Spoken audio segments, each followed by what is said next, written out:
जो अगर ऑलरेडी आप क्वेश्चन कर चुके हैं तो आंसर देख लीजिए, it will be option B, this one. Question क्या है? We have 5 statement. Statement A, drift velocity of electrons decreases with increase in temperature of conductor. दूसरा स्टेटमेंट है, drift velocity is inversely proportional to the area of cross section of given conductor. ऐसे आगे भी बहुत सारे statement हैं, one by one we will discuss, but mainly समझ आ रहा है कि बात ड्रिफ्ट वेलोसिटी की हो रही है। ड्रिफ्ट वेलोसिटी की जब बात हो रही होती है तो आपको सबसे पहले जो फार्मूला याद आता है, ये याद आता है NEAVD, जो कि सही नहीं है। फार्मूला सही है लेकिन पहले आपको इसे नहीं याद करना है। पहले आपको जो याद करना है फार्मूला वो है कि जो ड्रिफ्ट वेलोसिटी होती है ये होता है म्यू मल्टीप्लाइड बाई ई। ई क्या है यहाँ पे?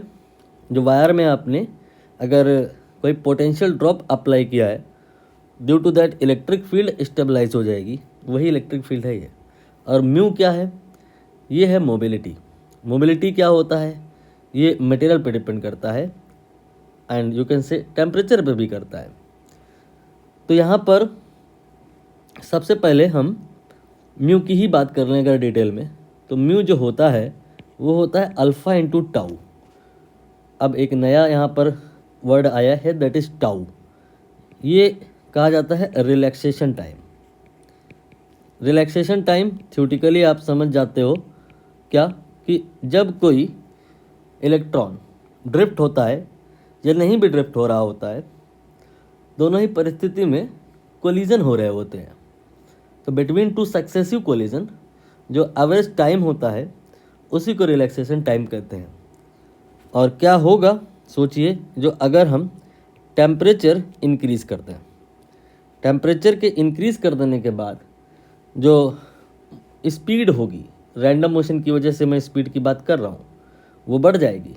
तो दो कोलिजन के बीच में जो इलेक्ट्रॉन जब चलेगा तो बहुत फास्ट चलेगा, तो कम समय में ही टकरा जाएगा।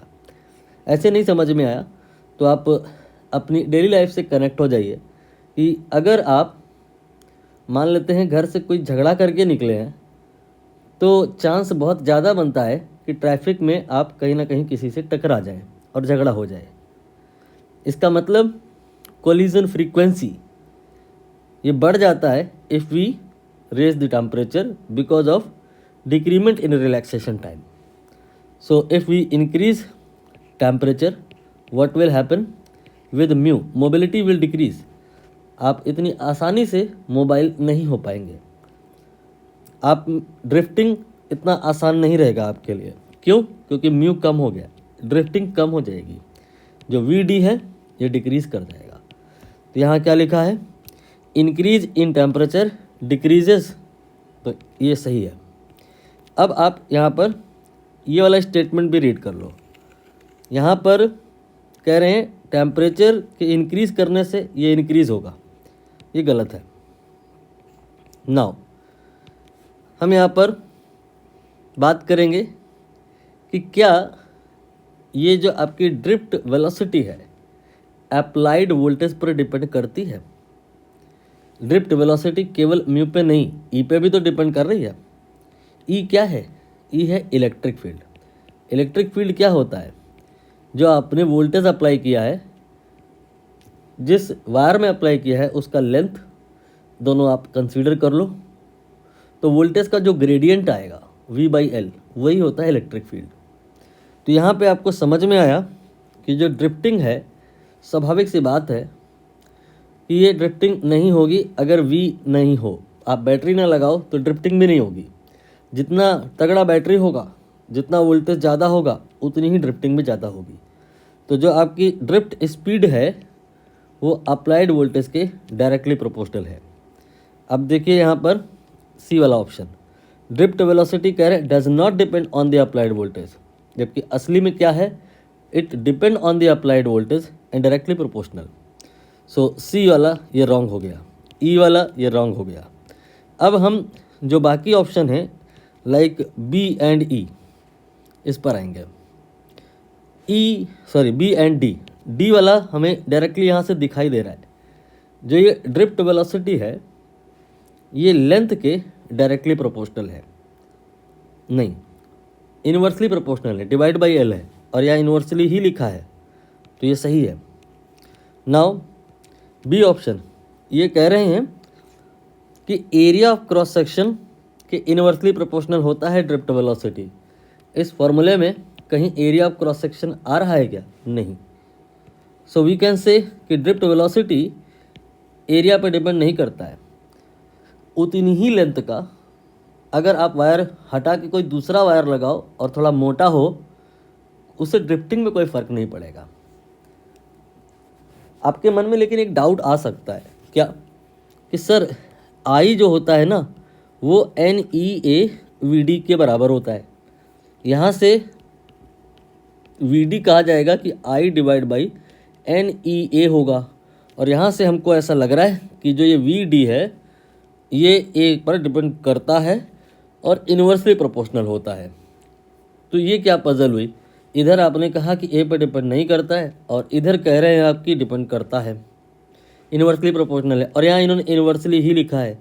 तो क्या ये स्टेटमेंट सही है? नहीं।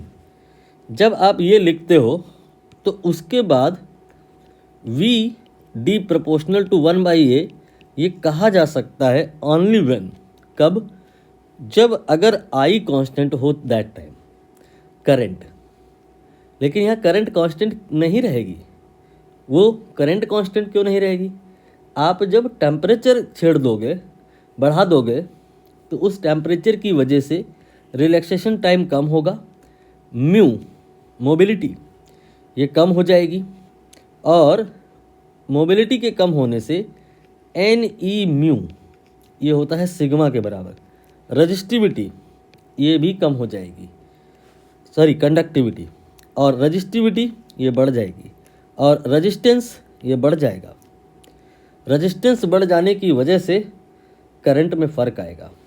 आप इसी फार्मूले को चाहे तो आगे और थोड़ा सुधार कर लो तो आप और बेहतर समझ पाओगे कि I जो होगा वो V डिवाइड बाई R होगा, I equal to V divide by R, और जो R होता है वो क्या होता है? ρL/A, ρL/A। अब यहाँ पे आप नोटिस करो A कैंसिल हो गया, एरिया पर डिपेंड नहीं करेगा, ऑलरेडी हम ऐसा बोल चुके हैं, और लेंथ के इन्वर्स में होगा, ऑलरेडी ऐसा बोल चुके हैं। क्वेश्चन की शुरुआत मैंने यहीं से करी थी। ड्रिफ्ट वेलोसिटी की याद में अगर आप सबसे पहले इस फॉर्मूले को लिख दिए तो रॉन्ग डायरेक्शन में चले जाओगे, गलती हो सकती है। इसलिए पहले नंबर पे आप इस फॉर्मूले को रखें, फिर बाद में आप इसको रखें। ऐसा नहीं है कि कोई गलत है या कोई सही है, बट इससे कन्फ्यूज़न आने के चांस हैं। क्यों? क्योंकि करंट यहाँ पर कांस्टेंट नहीं रहेगी। जब करंट कांस्टेंट हो और अप्लाइड वोल्टेज में वेरिएशन आने की चांसेस हों, दैट टाइम ये फार्मूला ज़्यादा बेहतर होगा, बट अभी ऐसा नहीं था। अभी करंट कांस्टेंट नहीं थी, वोल्टेज कांस्टेंट था। So this will be more preferred equation compare to that.